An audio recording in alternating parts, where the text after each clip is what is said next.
Hi, I'm Stephen Carson, coming at you from St. Louis, Missouri, in these United States. We're planning to be sort of short and sharp and single topic, uh, though that topic will touch on a number of areas.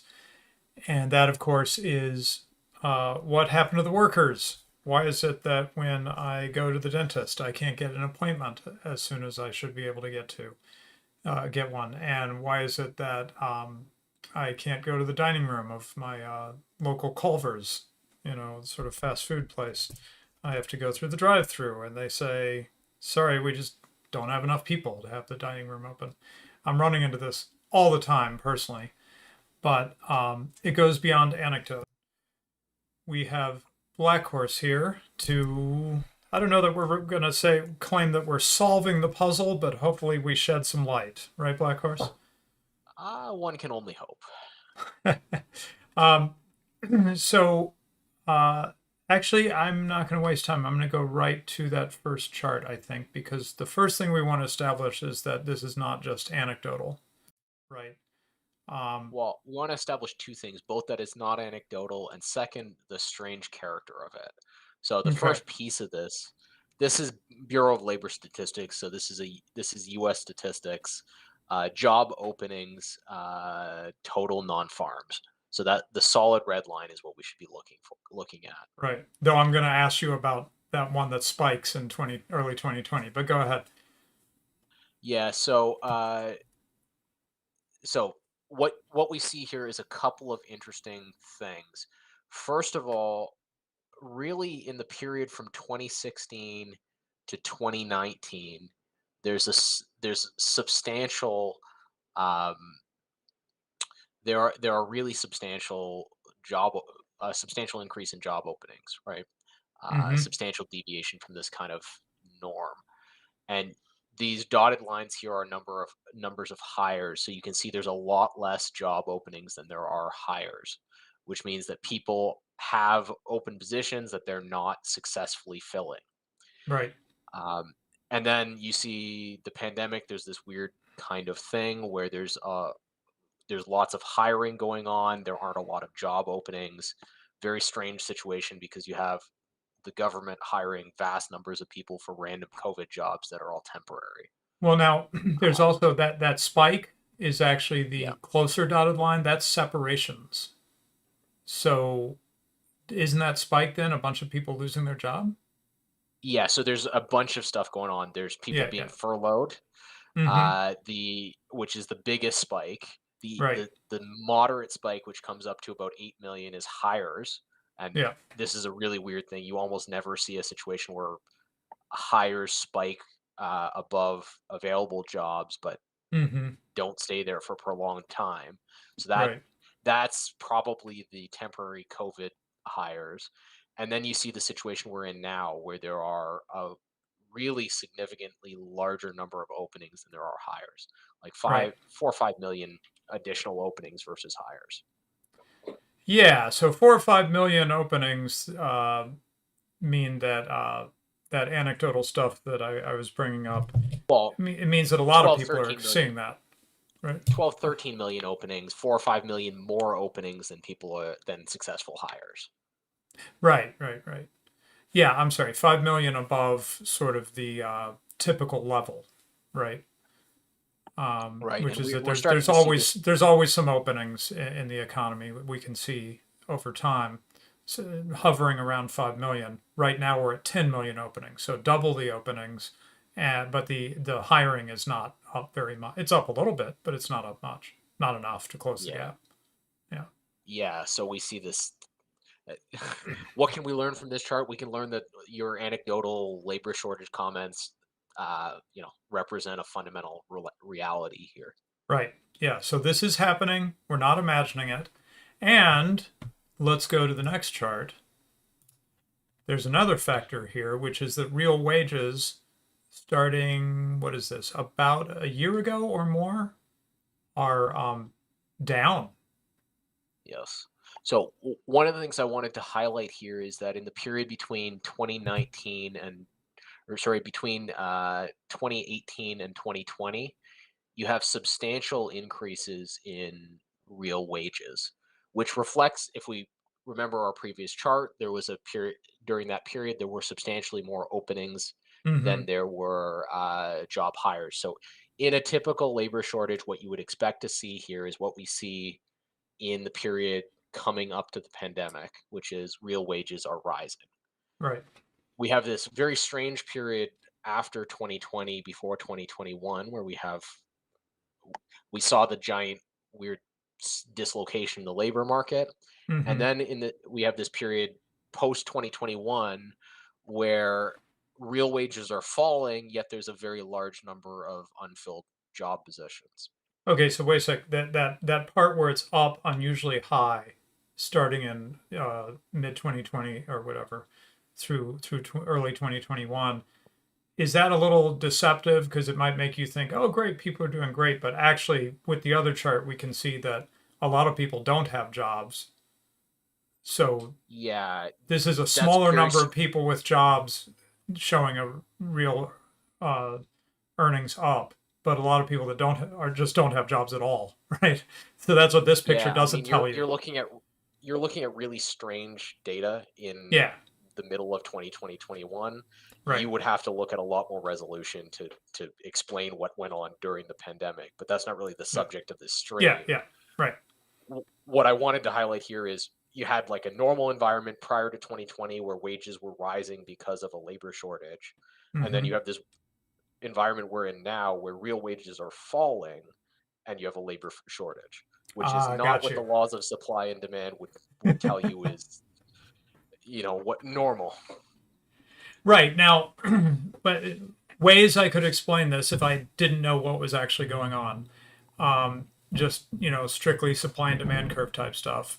I'd say, okay, well that's weird. It looks like maybe there's a maximum wage ceiling, and so they have the openings. They're on offer, but the wages being offered are not being allowed to reach the market clearing rate.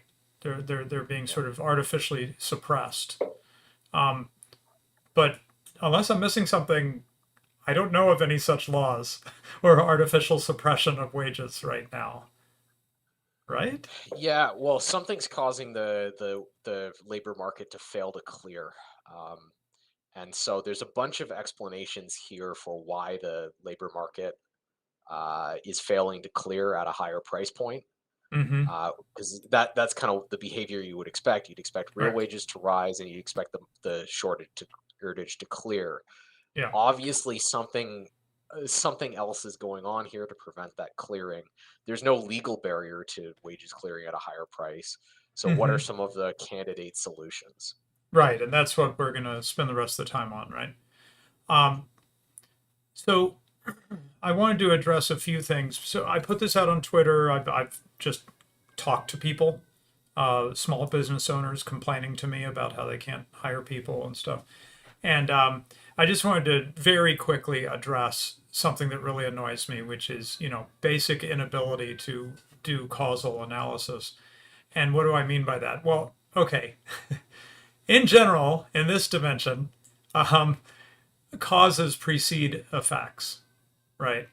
So, sort of point number one, the cause you're talking about has to come before the effect that you're seeing.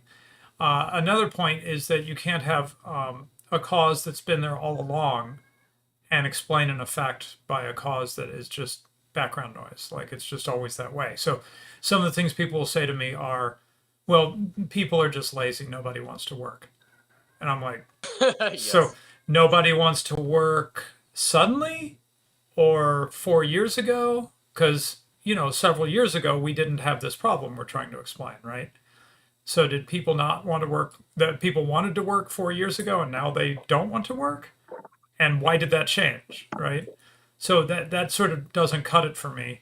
Another one is young people are just lazy nowadays. This is like the grumpy old man thing, right? Yeah, I'm this like, is my official view as the grumpy old man view with the damn lazy youth. the Zoomer laziness or something. Yeah.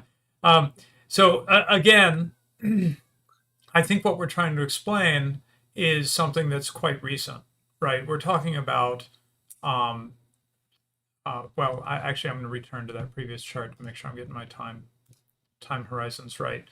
Yeah, we're talking about a problem.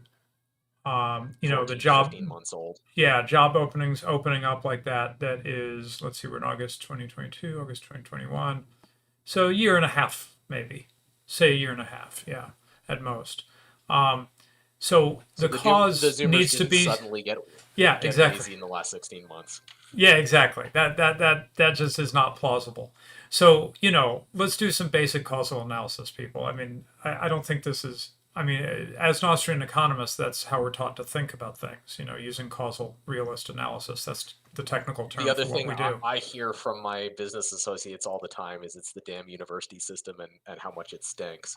But the university system has stunk for a very long time, Right. and this problem has only existed for 16 months. So Exactly. we're dealing Right. with something else. Yeah, yeah. So just wanted to shoot those sort of what I consider sort of almost beneath contempt, beneath notice. But I just had to say it because I keep hearing it when I talk to people, when I put it out on Twitter. I keep hearing these kinds of explanations that just are not, you're not thinking, like think a little harder about what we're trying to explain here. We're trying to explain something that's recent and it needs to have a cause, probably that's recent. Now, sure, could some of these other factors that people bring up be sort of, they're weighing down the camel, and then something more recent was the straw that broke the camel's back. Yes, absolutely. Pointing to long-term problems in the system, instabilities in the system, and maybe something recent just kind of brought those things out, to bear. That I can believe, but we still need to have the trigger, right? We still need to have like what changed more recently from relative to things that were just this way for years and years, decades.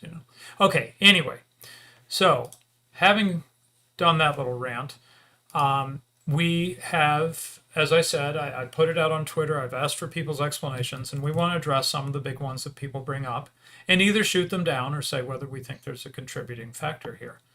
So, one is COVID deaths. Let's bring up a chart. And this is interesting because number one, first of all, we're not trying to litigate the issue of what the cause of these deaths are. There's a lot of controversy about whether the deaths attributed to COVID-19 were actually somebody being in a car accident and testing Well, positive for let's COVID, assess and the let's assess the plausibility, and then if it was plausible, we could walk down that yeah, rabbit right, hole. right. But yeah, let's ignore that for a moment. Let's just say that there were an unusual amount of deaths for one reason or another.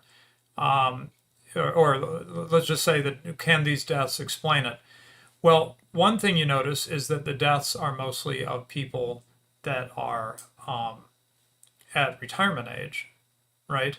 So out of the, what is it, something like a million on this chart. Oh, there it is, total deaths, a little over a million. Half a million are 75 years or older. Now, there are people 75 years or older in the workforce, Black Horse, and we don't have the stats on this, but I'm guessing that labor participation for 75 years and older is pretty small overall. Yeah, I think that's a fair assumption. Right. So that's half of that million that I think is just not relevant to what we're trying to understand right now, right? Which is the labor issue, labor shortage issue. Now, 65 to 74, there are probably more labor participation, but at least in my country, I don't know about Canada. In the United States, retirement age is considered to be around 65. So you Yeah, would so see three declining quarters of a million participation of there. these, 3/4 of a million of these people are not part of, are not in situations where you'll have a high workforce participation rate. Right. And so now let's look at the 40 to 64, and we've got about a quarter million, and we're trying to explain a 5 million gap job opening uh, uh, difference, right? And that just Yes. doesn't cut it. 250,000 doesn't get us there, right? Yeah, so I mean, maybe there's a minor contribution here, but it's not even like at most you're looking at 250,000, 300,000 potential employable people. Add to that the fact that the people who died in this category are less likely to be in the workforce because they're likely to be unhealthy. So this is Right, not right, a credible explanation for right. the labor shortage. Right, and this brings us to another one that people have brought up, which is boomers retiring. Um, Well, I thought and we were going to oh, touch were we long-term gonna? disability Okay, first. yeah, okay, okay. So maybe they Let's didn't come back to that. die, but maybe they're now on disability, and that's the Right. real problem. They had Okay. COVID So or here, something, or they had a this is a table from the Social Security Administration of the United States showing disability, and what I thought I would see is that we've got a lot more um, awards of disability. They're called awards here, right? People who applied for disability and got it. We'd have just a huge spike over the last year. Now, this data is through to 2021. Oh, okay. If you go by quarter, you see more. There we go. Okay.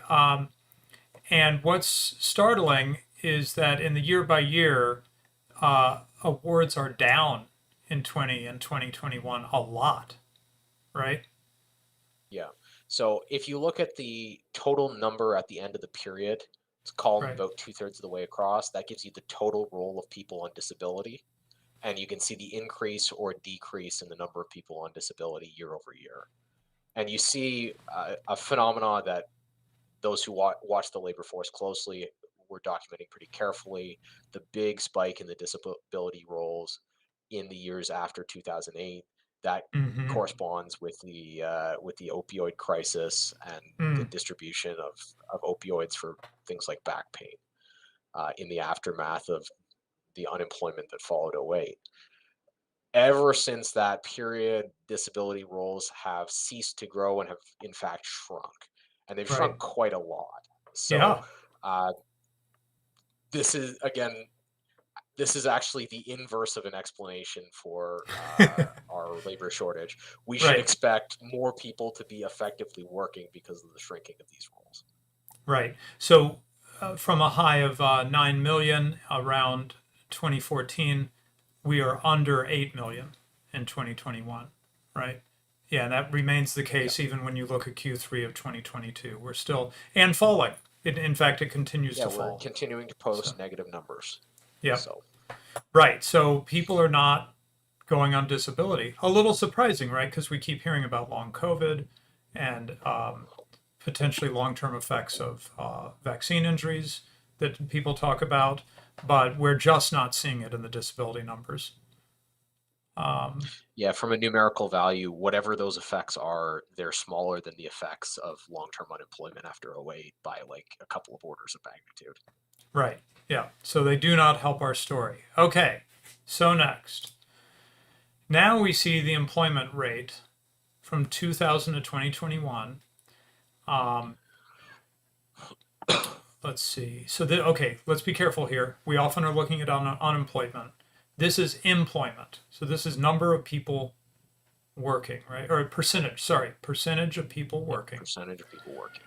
Um, and you do see, like you said, after the '08 crisis, you see percentage of people working drops noticeably from 2008 to 2009, right? So people lose jobs as a result of that economic crisis.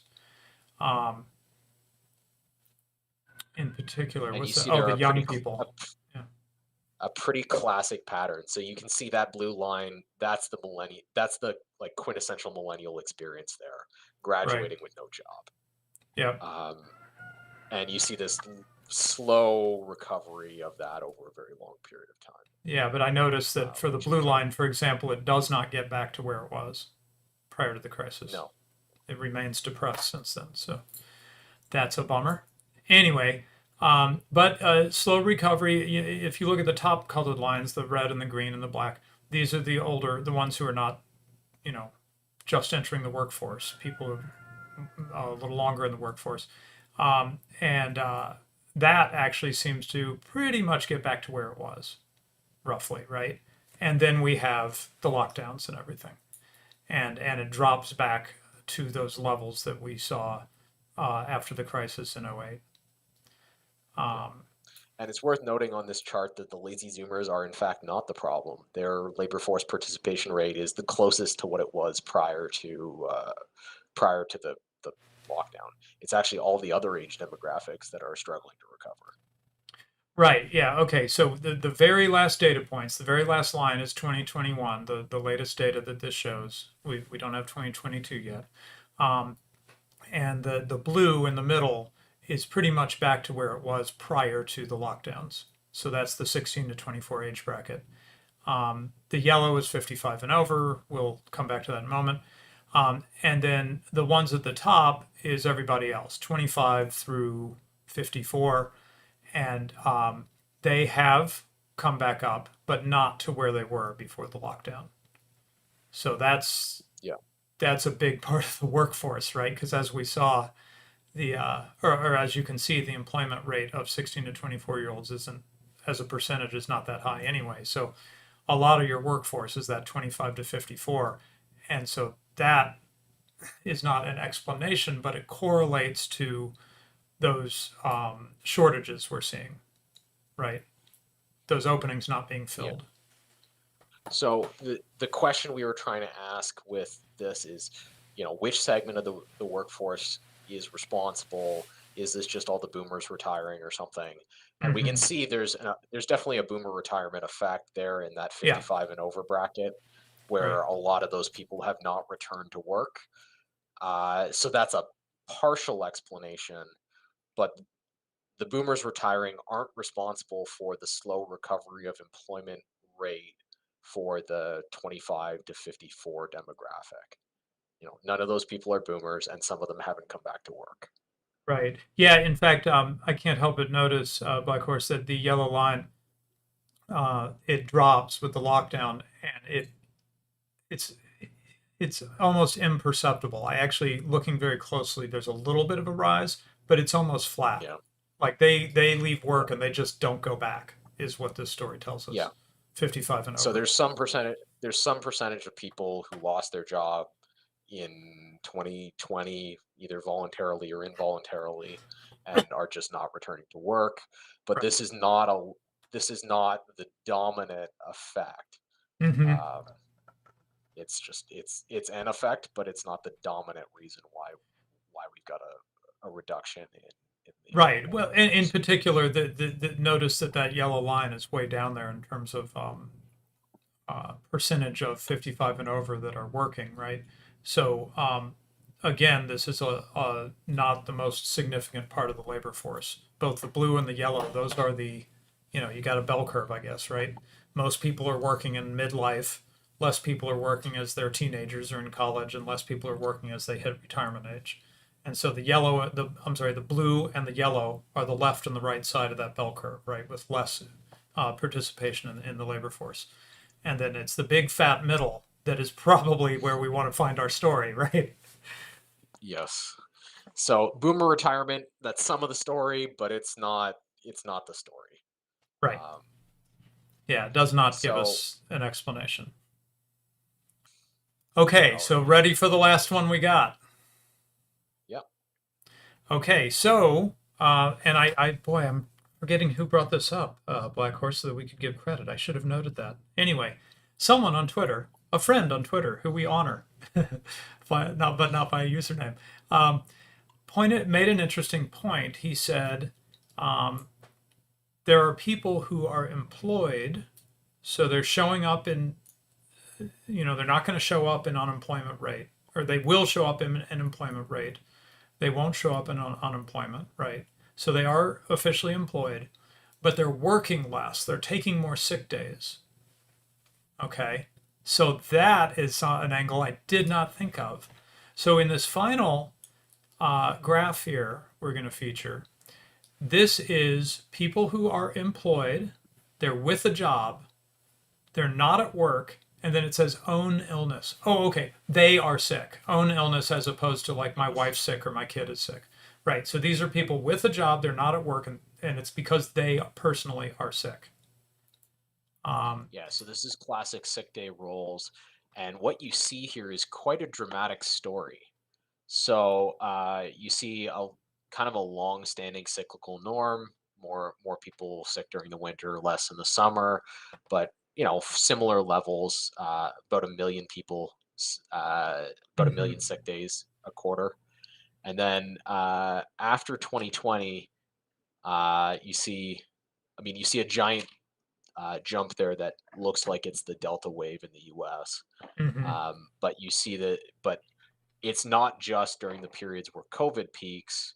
You see um, a behavior pattern change Hmm. in the workforce. Right. We have not seen a return to hovering around a million. It's moved up. The new baseline is, well, it's all over the place, but if I had to pick something that's sort of in the middle, ignoring that one spike, it's like 1.5 million, right? Yeah. So a lot more By the people way, are employed but not working. credit to Minoan on Twitter Yeah, Minoan. for Thank you. this piece of Thank you. work. Yep. So Okay. let's And talk then a there's little bit that about the huge spike. consequences of What about the yes. huge spike? That's January 2022. And if I'm reading the scale on this right, it says it's in thousands.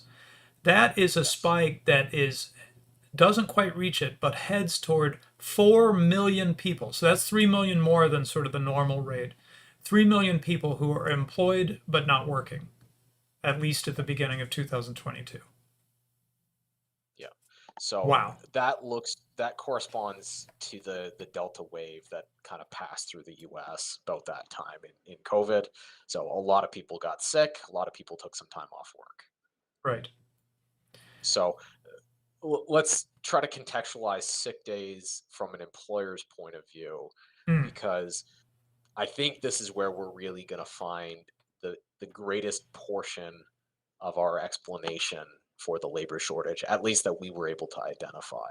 yeah. So if you imagine yourself the the the manager at one of these restaurants, or at a store or something, any kind of large employer, you've got two factors going on. First of all, when someone calls in sick, you've got to get someone to cover. So uh, you have that factor, but your choice of how many people you're going to want employed is going to depend on your prediction of how many people are going to be sick at any given time. Right. So if I look at my customer service desk, if I expect 5% absenteeism, I'm gonna make a decision to have 20% extra capacity so that I'm stress protected against a distressed day, right? If I'm Hmm. running a large retail outlet, 20% extra capacity translates into 5 extra jobs or something. If my absenteeism rate rises from 5% to 20%, there's dramatically more people required in order to prevent the collapse of my service regime. Hmm. So I think a big part of what you're seeing is a substantial increase in the number of job openings, because all of these little service industries are increasing the amount of people that they want to have on coverage in order Hmm. to prevent getting caught and having to do something like close their dining room because of lack of staff, because people are calling in sick. Right. And they're failing. Right. I Well, mean, they're we're posting the actually seeing them opening. fail. Yes, They're failing to fill but the that openings, and they're failing to keep the dining rooms open. I mean, that's what I'm experiencing, right? yes. So I think that's a huge part of what we're seeing here. Um, and then and so if you look at this data, we are trending back towards some kind of normalcy, but who knows how long that goes on. Um, Yeah, right. I mean, we're what, about 2.5, or I don't know, at least 2 years, more than that, I think, here, yeah. uh, into this newly elevated rate of people who are employed but not at work. Um, and seasonally, it jumps up in dramatic numbers, where 500,000 more people are not working that during winter or whatever, right? Yes, So, and so this is whatever not going to the get this is what not going to get better over the next couple months. I guess is what we would part. One of our obvious predictions is next couple months is not going to. The dining rooms are not all suddenly going to be open. It's going to be worse, right? yeah, I mean, if Seasonally. you look at if you look at the other chart, we're seeing a decline in the number of openings, which probably has more to do with a slowing economy uh, than it does an improvement of this factor. But Mm-hmm. Right. uh, what remains to be seen here is that all of the official story that we're given about you know uh, the medical status of the United States workforce indicates that things should have gotten better after sort of January 2021, and in Mm-hmm. fact things got worse after January 2021. Right. So I think it would be ill-advised to make a prediction of a return to normal absenteeism Mm-hmm. in the foreseeable future. Maybe it will, Right. maybe it won't, uh, but I don't think we can safely make that prediction. Right. And what we what we can't, or we can speculate, right? But I think we're going beyond our specialty here to try to understand why so many people are employed but not working relative to uh, prior to the lockdowns and everything. Yeah, This that's a gets in, complicated story. yeah, and this gets into medical stuff and, well, and just data that we don't have. Like, what are they sick with? Right? We don't have that. We Yeah. just have people not working because they're sick, but we don't know what they're sick with. Right? Yeah, and We are don't they know what the staying home cause. because are they staying home in situations where they wouldn't have stayed home previously because of changes in messaging, or are they genuinely more sick? Like, who knows? Right. Yeah, I was gonna bring that up. I think we have to be very careful about psychological explanations. Not that they're always wrong, but something like people are just more afraid to go to work when they're sick. Well, I would prefer to look at like workplace policies. Maybe, Yeah, maybe, maybe. Like, I don't know. but more to see these kinds of systematic effects, I would be more likely to look for. I think we'd be better hunting for workplace policies that have systematically shifted. Where at one time it's like there's sort of a vibe of, if you got a little sniffle, I mean, that's not any reason to stay home, keep working. Where now Yeah, they're just explicitly telling you if you are at all show any sign of being sick, you get your normal fall sniffles, stay home. Well, that's a systematic effect, right? That means that they're being, like you said, messaging or policies, right? People are yeah, specifically being told, don't come into work even with the slightest sign of being sick. Well, if people take them seriously and they're paid to stay home when it's barely discernible that they're sick, then that could be a systematic change in behavior because of the policy change, not because of like psychology, so to speak, right? It's because they've actually been told to behave differently and they're doing it. That could make sense, I think, yeah, as opposed yeah. to No. everyone's a hypochondriac. What I'm seeing is what I'm seeing is that as we say on the internet, some people were broken by this, right? And Yeah, it's sad. And I do see a bit of that personally, anecdotally, but it's a minority. It's a small minority. Most people are kind of trying to get back to normal as best they can, but having more sick days, I guess, not through yeah. their own Apparently. fault. Okay, So so anything else? That's literally all we wanted to do today is just address this one question. Obviously, I threw the question open on Twitter. Minoan gave us this great insight, which I think is super helpful.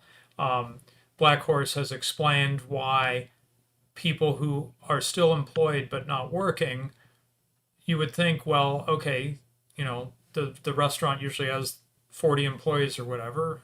It wouldn't get more, would it? Just because some people are sick more. No, Black Horse explained, no, yeah, you do have to get more because you need to make sure you're covering your shifts and everything, right? So yes, their employee role might look the same as it did before, um, but they're actually having less coverage, and so that means they need to actually hire more people, right? And so that's yeah. where you get some more of these job openings. Um, but then, oh yeah, It actually, also explains why the go job ahead. openings are coming along without real increases in wages, because y- a lot of the people who are going to be hired for these kinds of things are coverage jobs. So Mm, these are, you know, not the most well. These are not really well paid opportunities. These are opportunities um, typically at the bottom of the pay scale. right, right. Yeah. So you're not gonna bring up that real wage stat there. Okay, so really quick before we wrap up Black Horse, and then we'll get you out of here. You did point out that that openings has a drop, and your instincts are, or I don't know, maybe you have some numbers behind this. Your instincts are that isn't because we're seeing hires. Well, actually, I guess we can see that going back to this first chart, right? We don't see a Yeah. So spike you in see, hires corresponding to the drop in openings. So what does that tell us? no, so you're seeing the gap in the labor market clear not through hiring but through economic slowdown.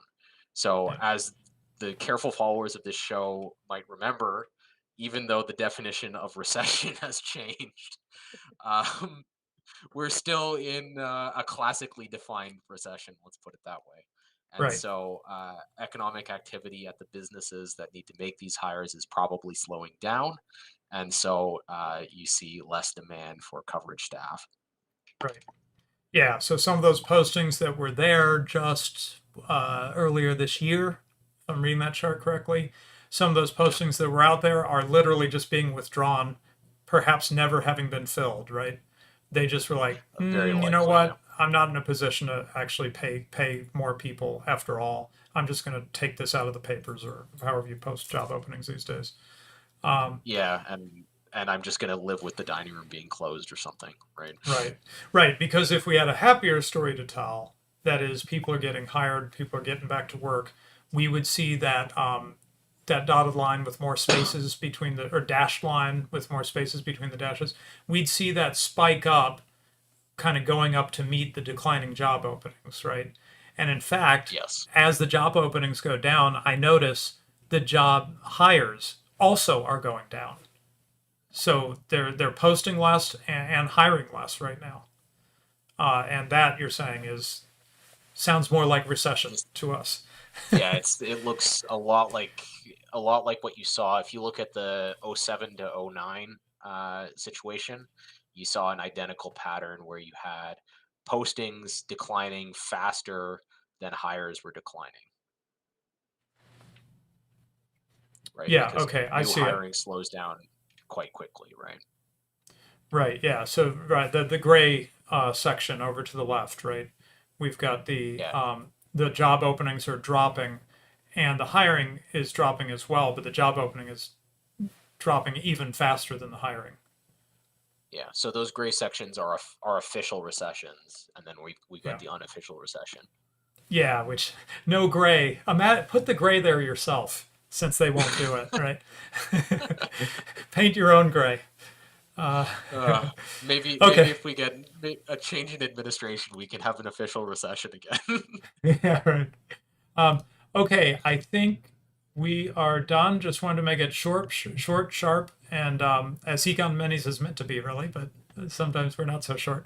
But in particular, address this one topic because I think it's something that I suspect I'm not the only one curious about it, and I wanted to put out something that people could bite into.